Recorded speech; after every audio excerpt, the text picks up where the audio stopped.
The duel of the Intamin Super 6 Super Hyper rides. Prepare yourself for simulation. Critical thinking is all we can hold on to. Critical thinking is all that we have.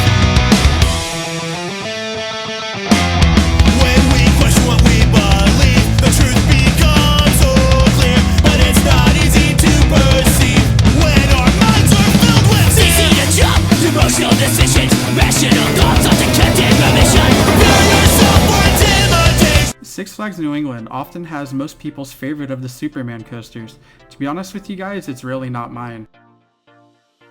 Of the three Intamin Super Six Flags Supers, yeah, this one here at New England is not my favorite. It's mostly because of the lap bars. I've never really enjoyed the big bulky block that it has, as well as the little clasp on the side.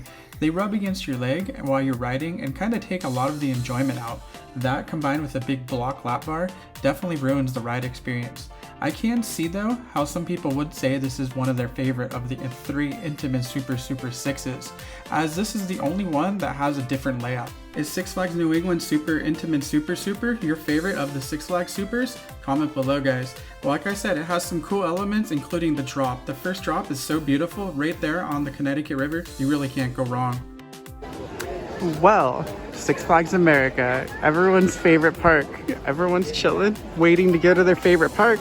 I know this is your favorite park, so have a Six Flags America day, whatever Six Flags park you're at today. The first of two of the Super Rides of Steel. This one at Six Flags America has always been one of my favorites, as I've had many rides on it over the years, and each one of them has always been quite enjoyable. As the restraints definitely help and make it enjoyable for that matter, as it's a T-bar with a little bit of bars on the side of it to kind of keep your legs together in there. While it's not the best of the Superman restraints, it definitely provides a better ride experience than the one in New England. This ride might be in some danger, so we'll see what happens with it with Six Flags America closing, as we'll see if it gets relocated or the brand new trains they got this year. Which one of the Six Flags parks do you guys think will get these new trains now that Six Flags America is closing? Is this your favorite of the Intamin Super 6s? Comment below, guys.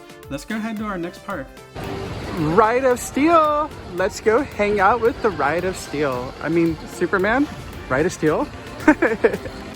So many Superman souping it up at each one of these awesome parks. This brings us to Darien Lake, which has always had one of my favorites, as this is the only one to still have the T-bar lap restraint. This thing has always been an airtime machine. Every time I've ridden it, I have gotten some of the most insane airtime all over this ride. While it does have some straight track, just like the other one in Six Flags America, it still has an awesome amount of airtime no matter where you are. Of the Superman Super Intamin Super 6s, which one is your favorite? Is it the one here at Darien Lake? Is it the one at Six Flags America? Or is it the one at Six Flags New England? Of the three of them, I definitely have to go with Six Flags America, as I've had the most enjoyable rides on it the most times out of any of these. I've ridden each of these a handful of times over the years, all in different seasons, but out of all of them, I'm definitely going to go with Six Flags America as being my favorite of the Super Intamin Super 6s. Well, thank you guys for watching this craziness of these Intamin Supermans at these various Six Flags parks. Please be sure to like, comment, share, subscribe here on YouTube, as you never know what other random crazy things I might film for you. Love you all. Laters.